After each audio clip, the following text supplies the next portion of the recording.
En consecuencia, ya que hemos sido justificados mediante la fe, tenemos paz con Dios por medio de nuestro Señor Jesucristo. También por medio de Él y mediante la fe, tenemos acceso a esta gracia en la cual nos mantenemos firmes. Así que nos regocijamos en la esperanza de alcanzar la gloria de Dios.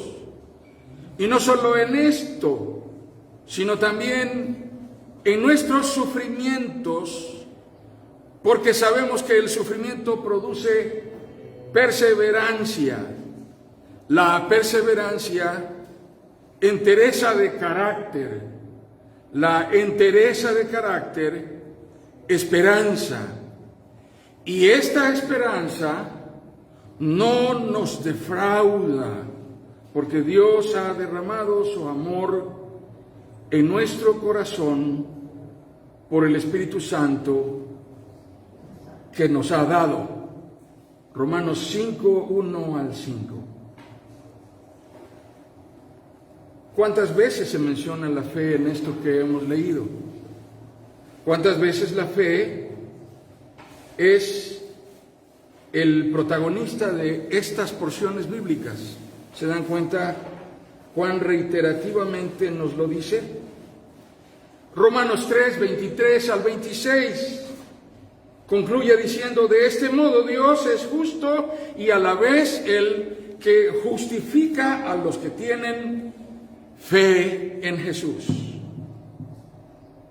Frecuentemente en nuestro cotidiano modo de vida no estamos tan conscientes de cuántas de nuestras acciones o de nuestros procesos en la vida están en dependencia de algo tan simple y tan sencillo como creer.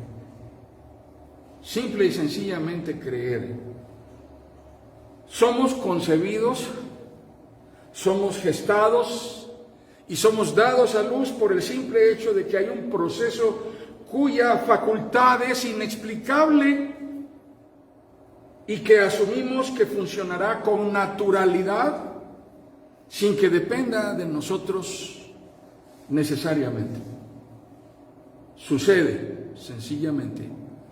Se han dado caso incluso de personas, mujeres que se descubren embarazadas después de un periodo avanzado de gestación, que pasado el tiempo dicen: bueno, ya esto ya es muy raro, estoy subiendo de peso y tengo estos síntomas y ya no sé qué hacer. Va al médico y dice: señora, pues es que tiene usted un embarazo de 5 meses. No se le nota porque el bebé es chiquito, pero usted está embarazada. La naturalidad de algo que no está en nuestra mano simplemente sucede. Las criaturas son concebidas y se gestan en un entorno natural que ignoran. La criatura no tiene conciencia de eso, en absoluta dependencia de alguien más que no son ellos mismos, alguien más que será sensible y que será además apto para protegerlo, para ver por él y para recibirlo y cuidar de él, ejerciendo una custodia cuando esa criatura está en absoluta dependencia de los demás. Un producto que no se puede bastar a sí mismo, que nace en dependencia de que alguien más cuide de él. Nacemos y crecemos hasta alcanzar un desarrollo, cierta madurez que nos hace aptos y completamente suficientes para vivir una vida autónoma. Pero ¿quién nos asegura que llegaremos a crecer lo suficiente? Creemos que algún día seremos maduros, que algún día tendremos autonomía, que algún día seremos autosuficientes. Hermanos, vamos a la mesa de cirugía esperanzados en que eso que hará el cirujano será para nuestra sanidad y nuestro bienestar. Lo hacemos sin tener la menor idea de lo que implica el procedimiento quirúrgico al que seremos sometidos. También lo hacemos desconociendo completamente la habilidad que pudiera tener ese médico. Realmente no sé qué calificación obtuvo en el kinder cuando le tocó hacer bolitas de papel y rayitas y si reprobó y las suturas le salen como masticadas por un perro, no lo sé. Solamente creo que me irá bien y en el nombre de Dios voy a la cirugía y confío en que eso saldrá bien. ¿Ven cuántas cosas dependen solo de creer? ¿Saben lo que hacen los agricultores cada año? A veces 2, 3, 4 veces en un año. Preparan la tierra, siembran, esperanzados en que habrá fruto. ¿No es cierto? A veces hay. El domingo pasado comentábamos con el hermano Odón. Este será un buen año, parece que han habido muy buenas lluvias. Va a haber buena cosecha. Sí. Desde todos y cada uno de estas realidades, de estas experiencias, la fe es algo que no tiene absolutamente nada que ver con cuestiones religiosas. ¿Se dan cuenta? No es un asunto religioso. Solamente creemos que esto va a pasar. Solamente creemos y tenemos la esperanza y expectativa de que las cosas serán así como lo hemos imaginado, anhelado, deseado, proyectado, planeado, programado. Pero, ¿qué es? ¿Cuál es el significado de lo que afirmamos como una certidumbre que está sustentada solo por la fe? Esa es una de las columnas de la reforma religiosa del siglo XVI. Solo por la fe. Los reformadores, y específicamente Lutero, desarrollaron como uno de los grandes postulados de la reforma religiosa del siglo XVI. Y lo hicieron dando una respuesta en 2 sentidos diferentes. 2 sentidos muy importantes. El primero de ellos era tratar de encontrar la respuesta a esta pregunta: ¿cómo puedo presentarme a Dios para ser salvado y aprobado si no tengo mérito suficiente para acreditarme como una persona buena? ¿Cómo puedo venir delante de Dios si estoy consciente de que no merezco su gracia? No soy bueno.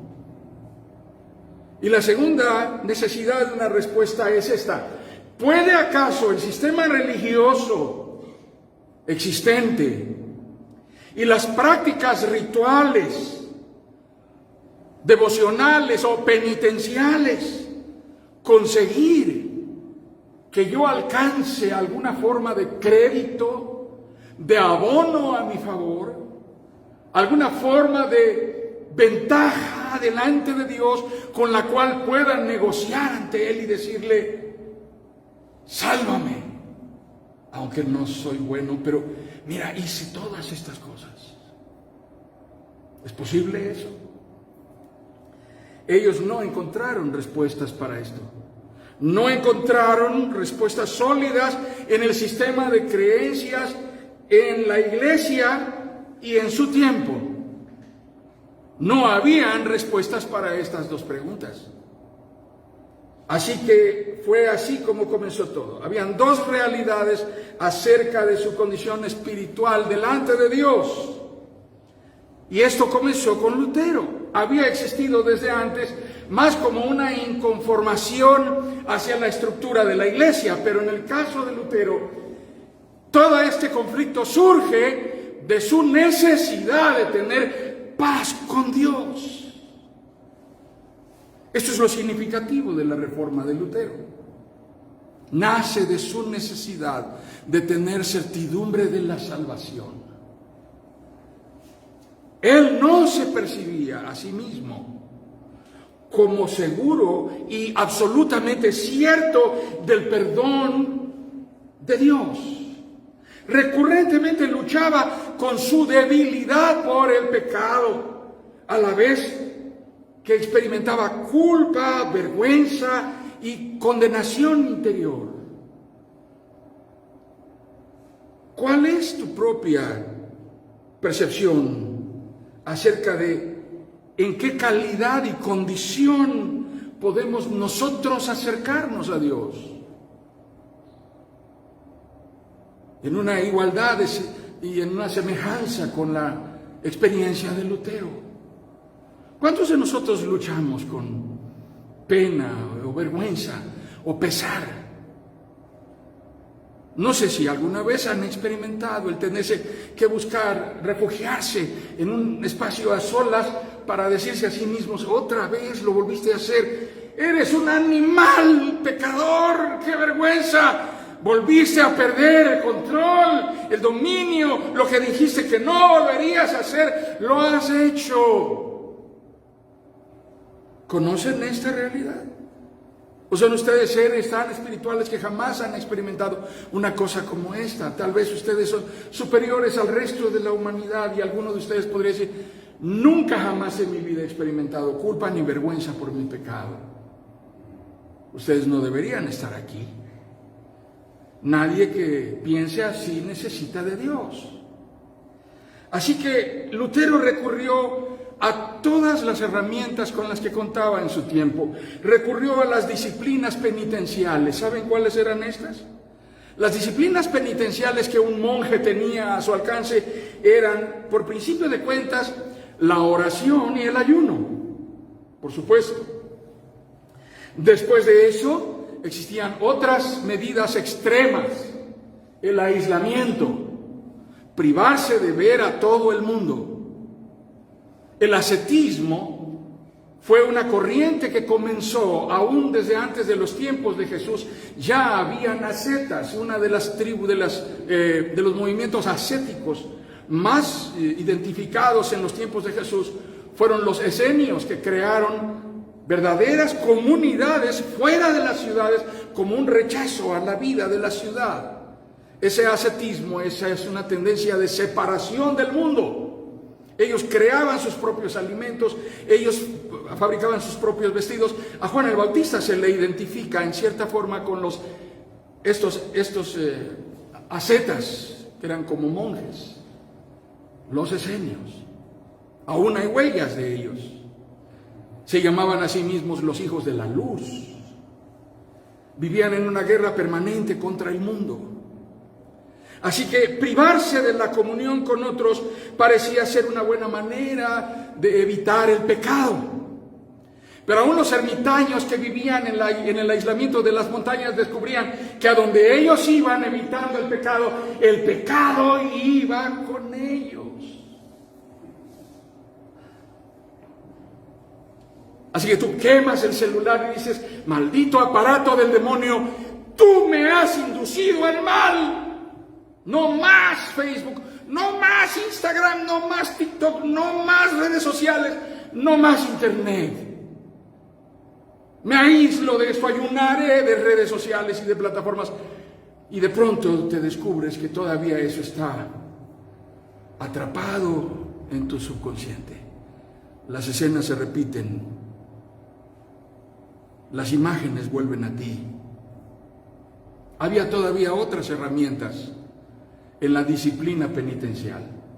El flagelo era una especie de látigo que se utilizaba, que en el extremo tenía diábolos, piezas de plomo con garfios, con las cuales los monjes se azotaban las espaldas hasta sangrar, para mortificar la carne y echar fuera a los demonios y resistir al pecado.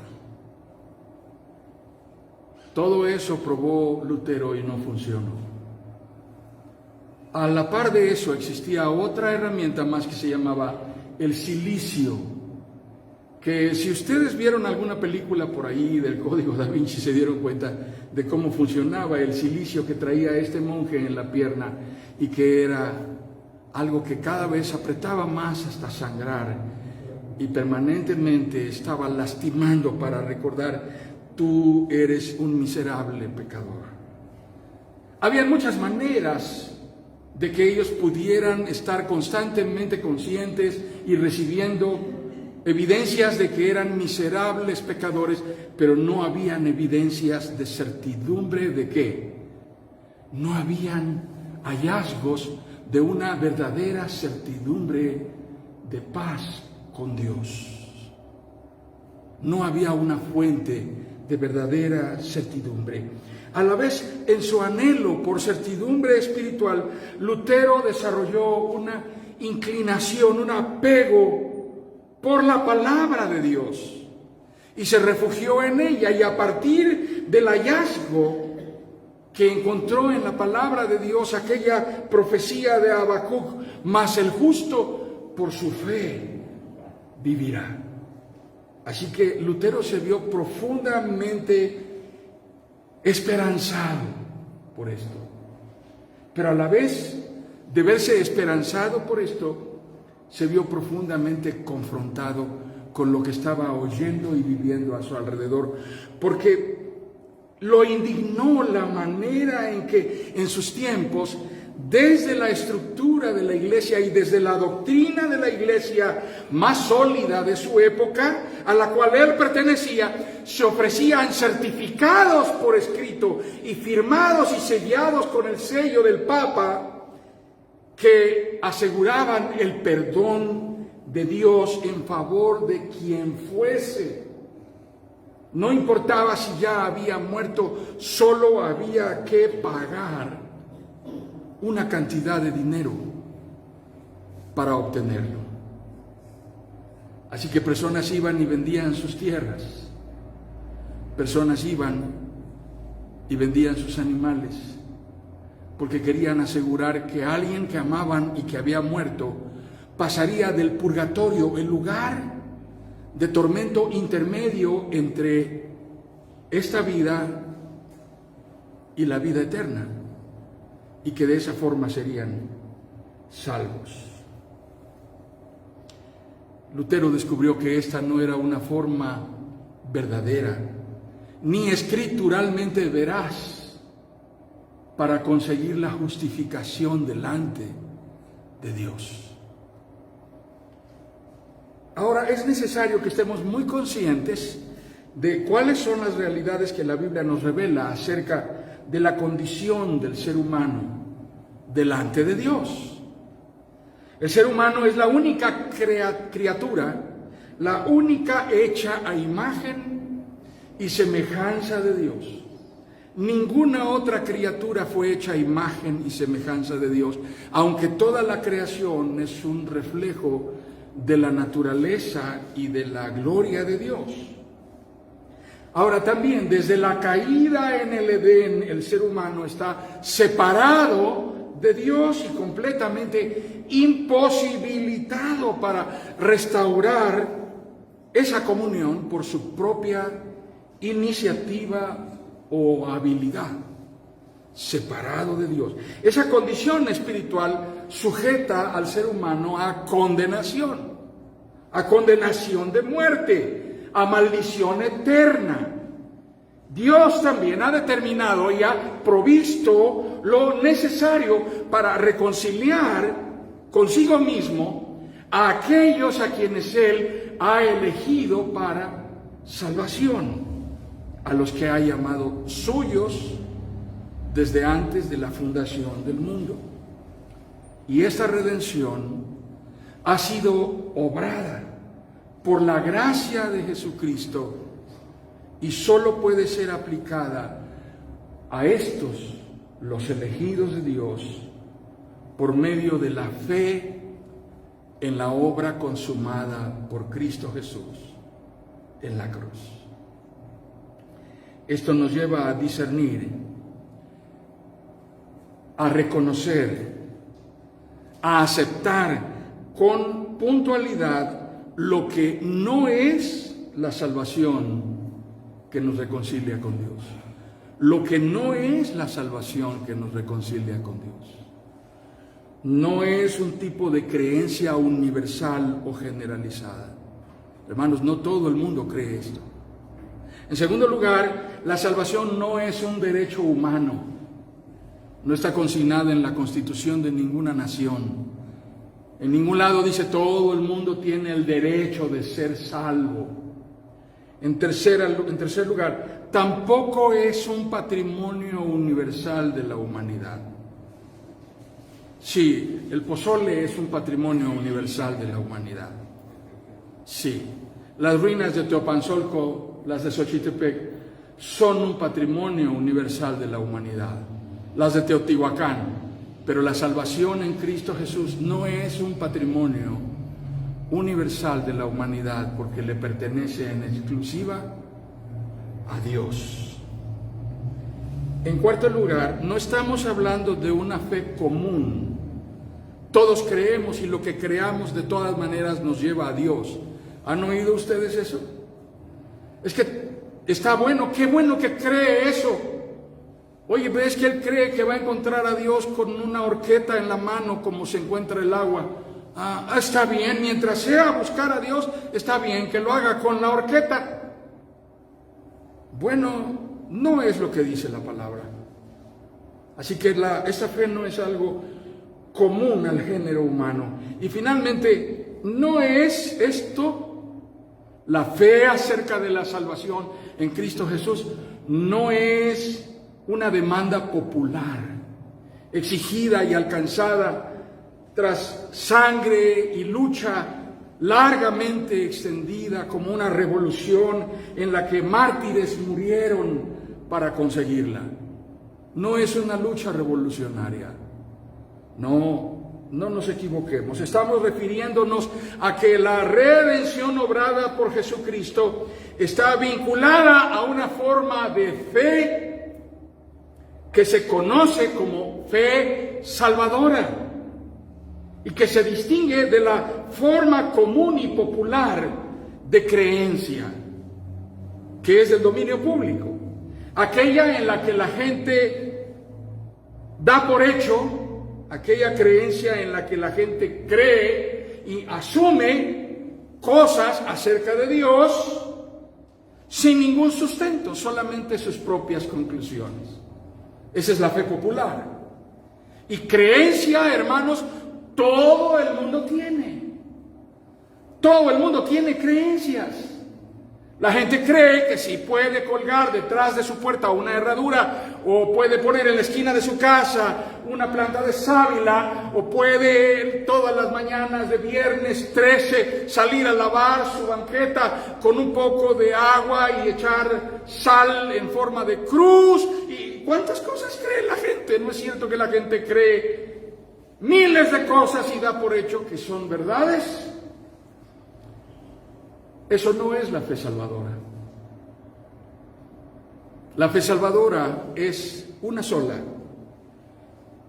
Así que ese primer gran error está fundamentado sobre la certidumbre y convicción de que la salvación tiene que ver con nosotros. Pero bíblicamente hablando no es así. Bíblicamente hablando, la salvación tiene que ver con Jesucristo, el Hijo de Dios.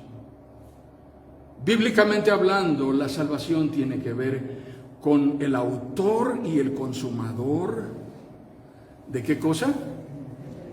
De la fe. Así que es solo por la fe. Quiero avanzar un poco más. Consideremos esto a la luz de nuestros tiempos. ¿Qué declaración de fe habremos de hacer ante la cultura arrogante, autosuficiente del hombre de hoy? ¿Qué declaración de fe podemos hacer ante la civilización de la muerte que ha estandarizado la muerte como un estilo de vida con el cual convivimos naturalmente? ¿Qué testimonio de fe podemos dar ante la religión de la negación y la incredulidad que predomina en nuestro tiempo? La gente practica la religión del no creer, la religión de la negación. Volvemos al inicio del ministerio de nuestro Señor Jesucristo. Marcos capítulo 1, en el versículo 14 dice: después de que encarcelaron a Juan, Jesús se fue a Galilea a anunciar las buenas nuevas de Dios y dijo: arrepiéntanse y crean en el Evangelio. Creer. La conexión entre la creencia o la convicción intelectual, solo aquí, conceptual, y la profunda experiencia de certidumbre de salvación. Fíjese bien, la conexión entre la creencia o convicción intelectual o conceptual y la profunda experiencia de certidumbre de la salvación, o la conexión entre la fe emocional, la creencia vivencial que nos hace experimentar la conmoción anímica, y la certidumbre bíblica de la salvación radica en la confesión de Jesucristo como nuestro Señor y nuestro Salvador.